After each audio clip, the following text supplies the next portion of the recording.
बिस्मिल्लाहिर्रहमानिर्रहीम। आज सूरह फातिहा की तफसीर में पेश करने जा रहा हूँ।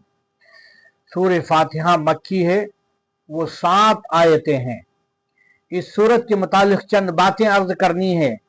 इसके नाम कितने हैं, दूसरी ये कि शान नुज़ूल इसका क्या है, तीसरे ये कि उसके फ़ज़ाइल क्या हैं, चौथे ये कि इसके मसाइल क्या क्या हैं। सूरह फातिहा के नाम, उसके कुल 20 नाम हैं। एक नाम सूरह फातिहा है, दो फातिहतुल किताब है, उम्मुल कुरान है, सूरतुल कंज़ है, सूरतुल वाफिया है, सूरतुल काफिया है, सूरतुल शाफिया है, सूरतुल शिफा है, सूरतुल सबाए मसानी है, सूरह नूर है, सूरह राकिया है, सूरतुल हम्द है, सूरह दुआ है, सूरतुल तालीमुल मसला है, सूरतुल मुनाजात है, सूरतुल तफवीज़ है, सूरतुल सवाल है, सूरतुल उम्मुल किताब है, सूरतुल शुक्र है, सूरतुल सलात है। ये 20 नाम हैं इस सूरत के। और इस सूरत में 7 आयतें, 27 कलमे, 140 हुरूफ हैं। कोई आयत नासिख या मनसूख नहीं है। फातिहतुल किताब इसलिए कहते हैं कि इस सूरत से कुरान पाक को शुरू किया जाता है, इसलिए बाज़ रिवायत की रूह से सबसे पहले ये आयत उतरी है। आज हमारी खानखा में, खानका चिश्तिया तुर्कमानिया में सूरह फातिहा की इंशाअल्लाह तफसीर लंग दर्स दिया जाएगा। सूरतुल फातिहा इसलिए कहते हैं कि अव्वल लफ्ज में अलहम्द, सूरतुल अलहम्द इसलिए कहते हैं कि अव्वल लफ्ज में लफ्ज अलहम्द आया है, इसलिए उसको सूरतुल हम्द कहते हैं।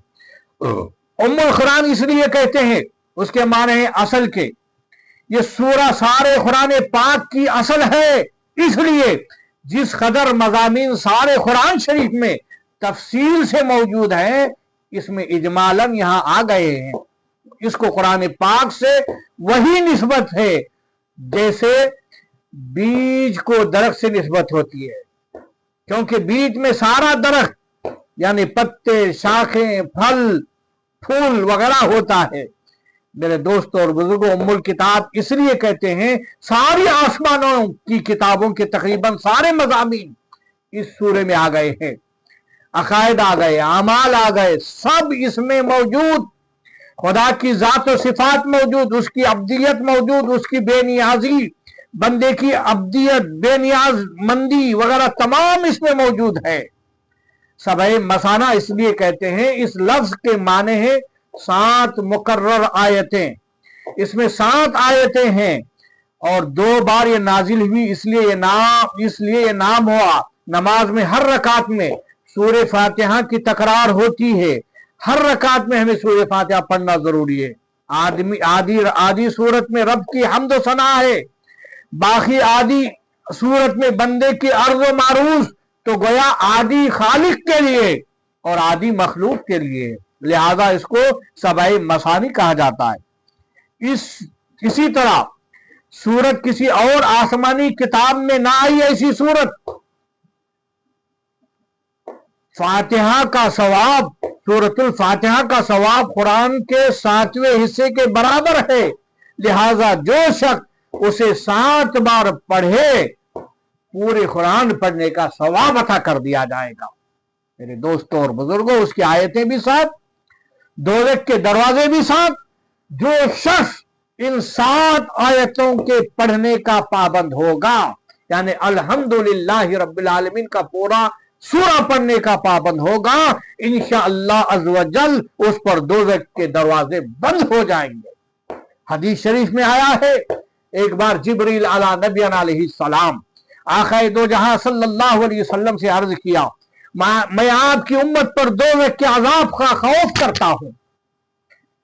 जब सूरह फातिहा उतरी तो मुझे इत्मीनान हो गया कि ये 7 आयतें जहन्नम के 7 तबकों का कुफल है, कुफल है। अल्लाह अकबर। सूरतुल वाफिया के माने पूरे होने वाली इस सूरत में खुसूसियत यह कि हर रकात में पूरी ही पढ़ी जाती है।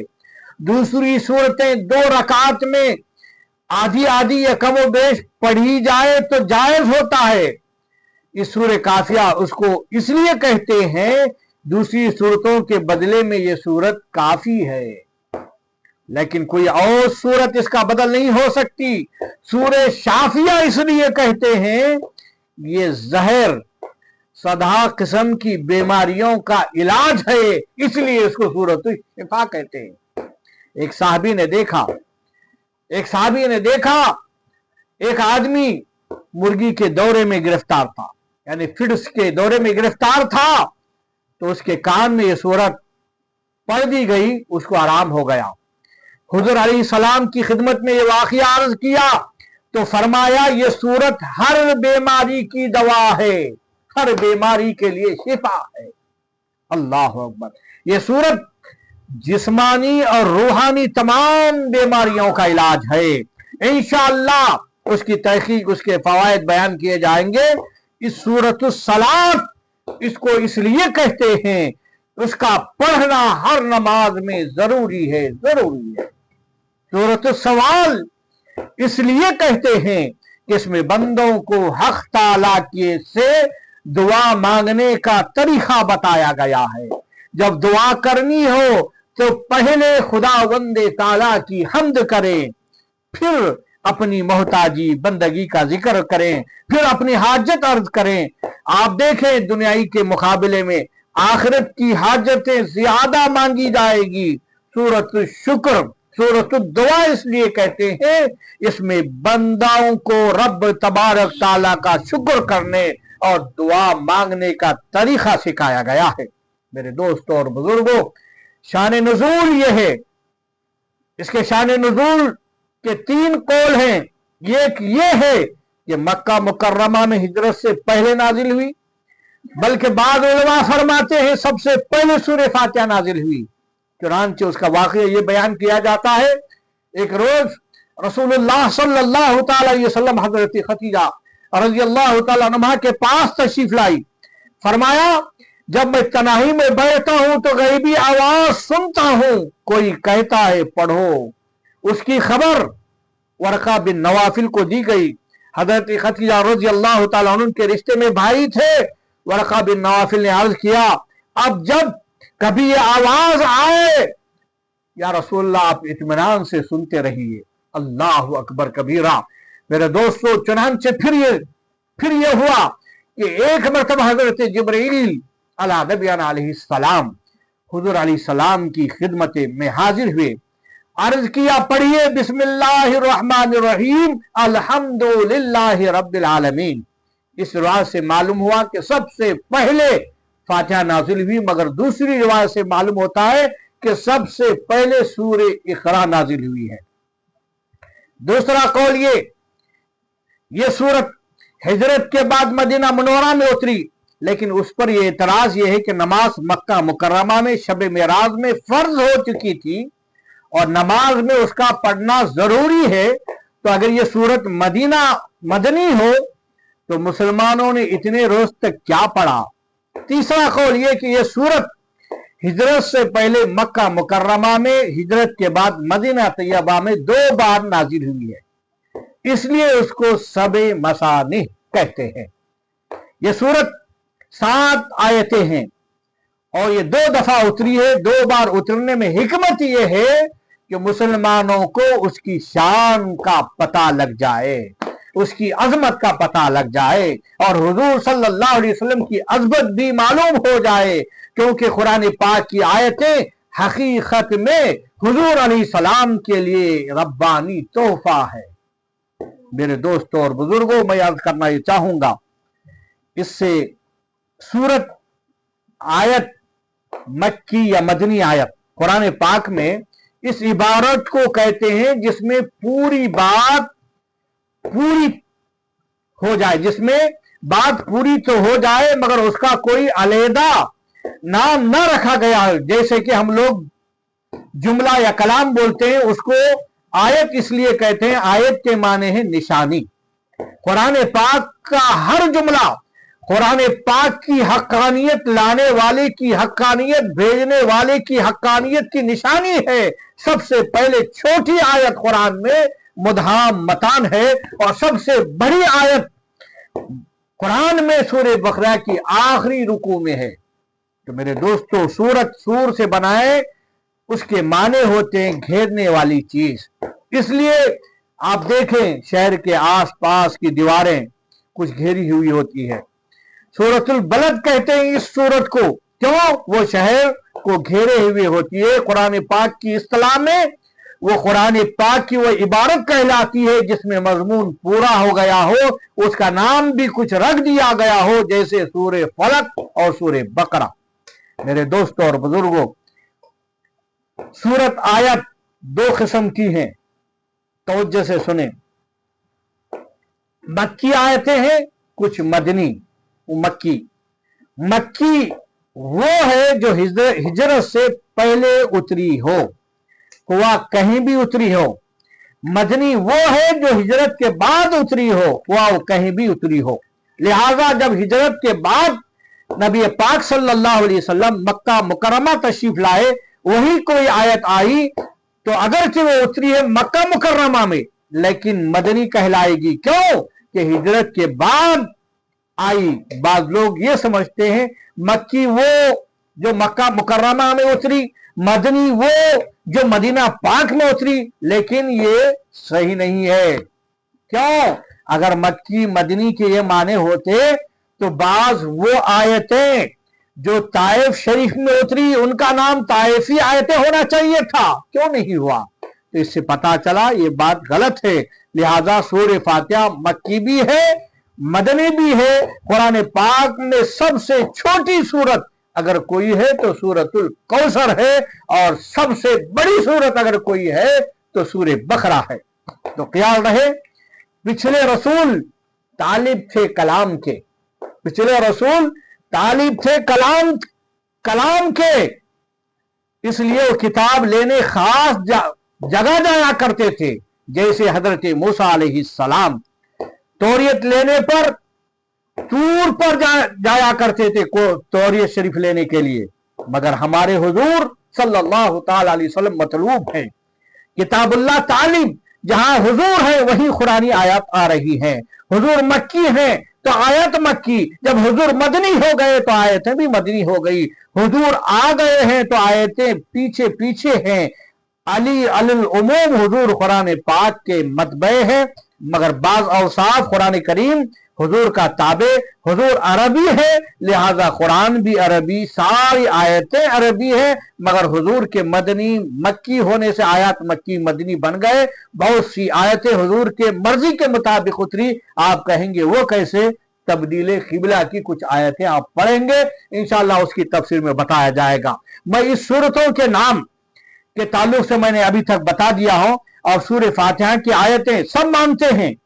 सूरह फातिहा में 7 आयतें हैं, उसका नाम सबे मसानी है, लेकिन इसमें कुछ इख्तलाफ है। 7 आयतें कौन सी है? तो हजरत इमाम शाफी के नजदीक बिस्मिल्लाह पहली आयत, सिरातल लजीना से वल्लाज़ालिन तक एक आयत, अलैहिम पर वक्फ नहीं बल्कि उनके यहाँ बिस्मिल्लाह हर सूरत की पहली आयत है। इसलिए उनके मजहब में इमाम बिस्मिल्लाह को बुलंद आवाज से पढ़ता है। और हजरत इमाम आजम अबू हनीफा के नजदीक बिस्मिल्लाह इस सूरत का जुज नहीं बल्कि आयत अल्हम्दुलिल्लाह है, अलहीम पर वक्फ है। अब मैं मुख्तसरन इस सूरह फातिहा के फजाइल पेश करूंगा, समाअत कीजिए। सूरह फातिहा के बेशुमार फजाइल है, उसकी तफसील तफसीर तफसील तफसीर सुनेंगे तो बड़ा मजा आएगा। हम खानखाही लोग हैं, खानखाही लोगों में को जरूरी है कुछ तफसीर सुनना भी चाहिए। अब देखिए, एक मर्तबा एक फरिश्ते ने आसमान से नाजिल होकर बारगाह नबूवत में अर्ज की, या रसूल अल्लाह मुबारक हो, आप 2 नूर ऐसे मिले, आपको 2 नूर ऐसे मिले जो किसी नबी को ना मिले। आका ने फरमाया, कौन से बेटे, कौन से? फरमाया, एक सूरह फातिहा, दूसरा सूरह बकरे की आखिरी आयतें। तिरमिज़ी शरीफ में है, हुजूर अलैहिस्सलाम ने फरमाया, सूरह फातिहा की मिस्ल तौरियत इंजील ज़बूर में कोई सूरत ना उतरी। اور تفسیر کبیر میں ہے رب تعالیٰ نے آسمان سے 104 کتابیں صحیفے اتارے مگر 100 کتابوں کے علوم 4 میں رکھے، یعنی توریت، انجیل اور زبور اور قرآن. پھر ان 3 کے علوم قرآن میں رکھے. پھر قرآن پاک کے علوم مفصل سورۃ الحجرات سے والناس تک میں رکھے. پھر مفصل علوم سورہ فاتحہ میں رکھے. لہذا جس نے سورہ فاتحہ سیکھ لی اس نے گویا ساری آسمانوں کی کتابیں سیکھ لی، اور جس نے سورہ فاتحہ پڑھ لی اس نے ساری آسمانی کتابیں پڑھ لی. لہذا یہ سورہ بالکل رحمت کی صورت ہے، اس لیے اس میں رب تعالیٰ کے قہر، جبر، دوزخ کے عذاب وغیرہ کا ذکر نہیں، بلکہ اس میں وہ حروف بھی نہیں آئے جو جہنم وغیرہ کے اول میں آتے ہیں. آپ بولیں گے وہ کون سے؟ اس صورت میں 7 حروف نہیں آئے. سا نہیں، جیم نہیں، خا نہیں، زا نہیں، شین نہیں، زا نہیں، فا نہیں. کیونکہ صبور کا پہلا حروف جس کے معنی ہلاکت، جہنم کا پہلا حروف جس کے معنی ہے دوزخ، خا کا جزئی حروف جس کے معنی ہے رسوائی، زا کا زفیر، زخوم کا پہلا حروف زفیر دوزخیوں کی آواز، زخوم تھور جہنمیوں کی غذا، شین شہیق کا پہلا حروف جس کے معنی جہنم کی آواز. قرآن پاک میں اس طرح مذکور ظلم کا پہلا حروف ہے. تفسیر روح البیان میں جس وقت یہ سورت اتری اس وقت حضرت جبریل علیہ السلام کے ساتھ 70,000 فرشتوں کو ساتھ لے کر آئے. سورہ فاتحہ کے بے شمار فائدے ہیں جس میں چند بیان کیے. جو شخص سورہ فاتحہ 100 بار پڑھ کر دعا کرے گا اللہ اس کی دعا قبول کرے گا. جو شخص مریض لادوا ہے، ڈاکٹروں کے پاس جا رہا اس کا علاج نہیں ہو رہا ہے، حکیموں کے پاس جا رہا اس کا علاج نہیں ہو رہا ہے، تو ویسا شخص بھی اگر سورہ فاتحہ کا ورد کر کر 41 روز تک اس کا دم کر کے پیتا رہے، لا مرض جو ہوگا اس کو بھی شفا ملے گی انشاءاللہ. اور ہو سکے تو آب زمزم کے پانی میں بھی دم کر کے پیئے تو اس کو شفا ضرور ہوگی. اور پھر ایک آیت میں آیا ہے، ایک حدیث مبارک میں آیا ہے، اس کی برکت سے 40 سال تک عذاب بھی دور ہو جائے گا. آپ دیکھیں، مگر ان میں سے کوئی بچہ مکتب میں جا کر صرف سورہ فاتحہ پڑھے گا تو اس کی برکت سے 40 سال کا عذاب دور ہو گیا. جو شخص دنیائی کسی معاملے میں پھنس گیا ہو، کوئی کام نہیں ہو رہا ہے، تو اس کے لیے یہ عمل کریں، انشاءاللہ اس کا کام ہو جائے گا. وہ عمل کیا؟ بسم اللہ الرحمن الرحیم کی میم کو الحمد کے لام میں ملا کر پڑھیں. جیسے بسم اللہ الرحمن الرحیم الحمد للہ رب العالمین کر کے پورا سورت 41 بار نماز فجر کی نماز سنت ادا کر کے 41 بار پڑھ کر دعا کرے اور پھر فجر کی فرض نماز ادا کرے، انشاءاللہ آپ کی دعا قبول ہوگی. وآخر الدعوانا ان الحمد للہ رب العالمین.